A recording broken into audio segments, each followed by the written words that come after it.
क्यों भाई, बोडोलैंड वालों की आवाज को क्या हो गया? ऐसी आवाज नहीं चलेगी। पूरे दिल्ली तक संदेश जाना चाहिए कि बोडो एकॉर्ड के बाद बोडोलैंड में पूरा शांति है और विकास हो गया है। मेरे साथ दोनों हाथ उठाइए जरा, दाएं बाएं सभी लोग हाथ उठाए, मुट्ठी पीछे और प्रचंड आवाज से बोलिए, भारत माता की वंदे वंदे वंदे। आप सभी का बहुत बहुत धन्यवाद। आज आपसू के 57वें वार्षिक सम्मेलन में मेरे साथ मंच पर उपस्थित डॉक्टर हेमंत विश्व शर्मा जी, माननीय मुख्यमंत्री असम, मेरे मित्र और बोडोलैंड प्रादेशिक क्षेत्र के सीएम भाई प्रमोद बोरो, अध्यक्ष आपसू के श्री दीपेन बोरो, उर्खाओ द्वार ब्रह्मा जी, मेरे मित्र और असम विधानसभा के अध्यक्ष विश्वजीत देमारी जी, हमारे असम के मंत्री श्री अशोक सिंघल जी, लोकसभा के सदस्य भाई दिलीप साइकिया जी, राज्यसभा के सदस्य श्री रंगरा नाजरीन जी, आसाम गण परिषद के अध्यक्ष श्री अतुल बोरो जी, श्री जयंत बसुमतारी जी, लॉरेंस इस्लारी जी, तुलीराम रंगम जी, महीनेश्वर बसुमतारी जी, गोविंद चंद्र बसुमतारी जी, ये बंद है।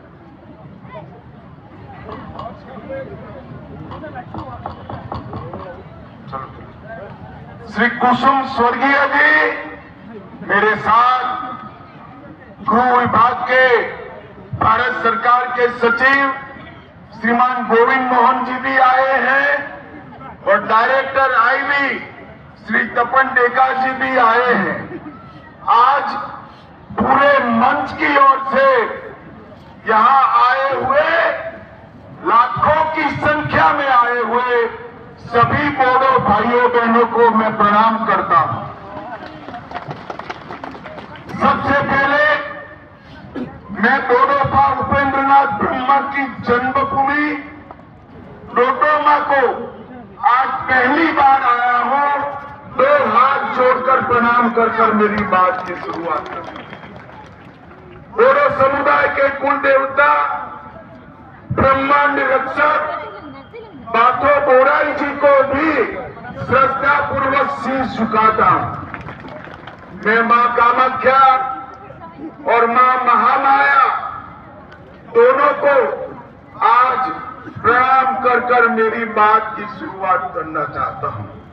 भाइयों बहनों, सबसे पहले आपसू के सभी कार्यकर्ताओं का मैं धन्यवाद करना चाहता हूं कि आपके 57वें कन्वेंशन में मुझे शामिल होने का आपने मौका दिया।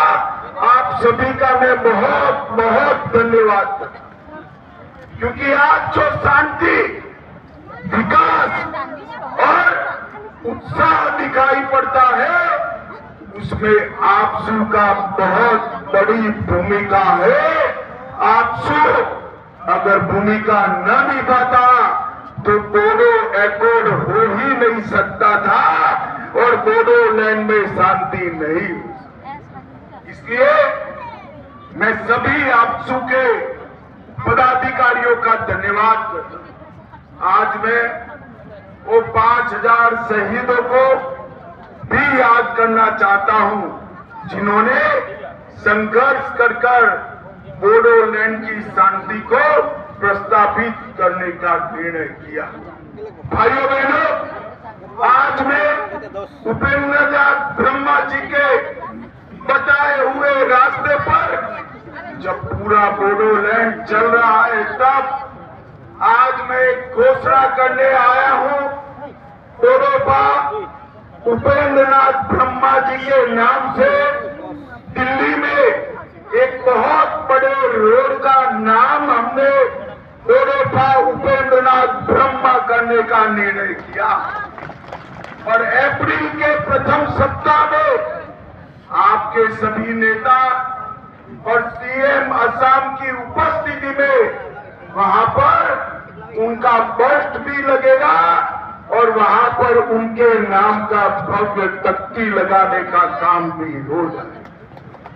भाइयों बहनों, ऑल बोडो स्टूडेंट यूनियन शिक्षा, सशक्तिकरण और विकास को आगे ले जाता और मुझे कहने में बड़ा आनंद होता है कि आपसू से प्रयास से ही आज बोडो भाषा के माध्यम में 12वीं तक परीक्षा चल रही है और इसके कारण हमारी बोडो भाषा शेड्यूल में तो आ गई पर कई सालों तक जीवित रहे। ये महत्वपूर्ण आयोजन बोडोलैंड के अंदर स्थापित शांति का एक बहुत बड़ा संदेश। मुझे याद है 27 जनवरी 2020 को जब बीटीआर शांति समझौते पर हस्ताक्षर हुए, एक कांग्रेस पार्टी मेरा मजाक उड़ाती कि सब लोग रुक गए कि बोडोलैंड में शांति नहीं होगी और ये समझौता मजाक। भाइयों बहनों, आज समझौते की 82% शर्तों को आसाम सरकार और दिल्ली सरकार ने समाप्त कर दिया है, समाप्त। और मैं आज आपको बताकर जाता हूं कि अगले 2 साल में समझौते का 100% क्रियान्वयन नरेंद्र मोदी जी के नेतृत्व में भारत सरकार कर देगी और इसके बाद बीटीआर के क्षेत्र में बहुत चिरकालीन शांति। आज समझौते के तहत 1 अप्रैल 22 को हमने पूरे बीटीआर क्षेत्र से अपसपा हटा लिया है। आज बोडोलैंड की 1 डिस्ट्रिक्ट 1 प्रोडक्ट, दिल्ली के होटल में भी कोकराझार का मशरूम फ्रॉम बोडोलैंड कर आज सबके व्यंजन में शामिल हुआ और ये इसलिए हुआ है कि यहाँ पर शांति हुई। इसी के कारण डुरंड कप की मेजबानी भी बोडोलैंड ने की और भाइयों बहनों 2036 में अहमदाबाद में भारत में ओलंपिक आने वाला है। बोडोलैंड के युवा खिलाड़ी तैयारी करे ओलंपिक में हिस्सा लेने। भाइयों बहनों, आपके 1 दर्जन से ज्यादा उत्पादन जीआई टैग हो चुके हैं और आज इसके कारण धीरे धीरे पूरे बीटीआर क्षेत्र में औद्योगिक वातावरण बन रहा है। एक जमाना था उन्माद, उत्पाद और अलगाववाद की बात होती थी। आज शिक्षा, विकास और इंडस्ट्री की बात होती है।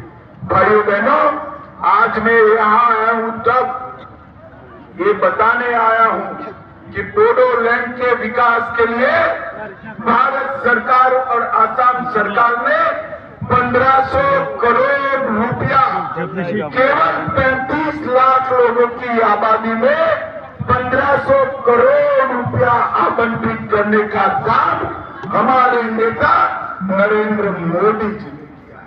अटल जी के समय में बोडो भाषा को संविधान की 8वीं सूची में समाया गया सोनीतपुर और विश्वनाथ जिले के 60 गांवों को पीटीआर क्षेत्र में समाहित कर उसको आगे बढ़ाने का काम भी किया है।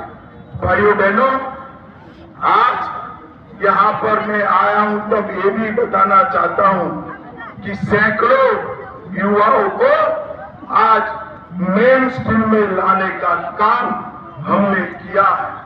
कई सारे हथियार सरेंडर हुए हैं और असम के अंदर पिछले 3 साल में 4,881 एनडीएफबी के कैडर के पुनर्वसन पर 287 करोड़ रुपया खर्च हुआ है, जिसका 90% हिस्सा नरेंद्र मोदी सरकार ने लिया है। भाइयों बहनों, रोजगार और कौशल विकास के लिए भी ढेर सारे काम किए गए हैं। SIP-NRD, KVK, KVIC, पशुपालन, मत्स्य पालन, बागवानी, ये सब ने कई एनजीओ को साथ में रखकर यहाँ पर आगे बढ़ने का काम किया है। और मैं हेमंत जी को भी बधाई देना चाहता हूँ। 400 युवाओं को असम कमांडो बटालियन में भर्ती कर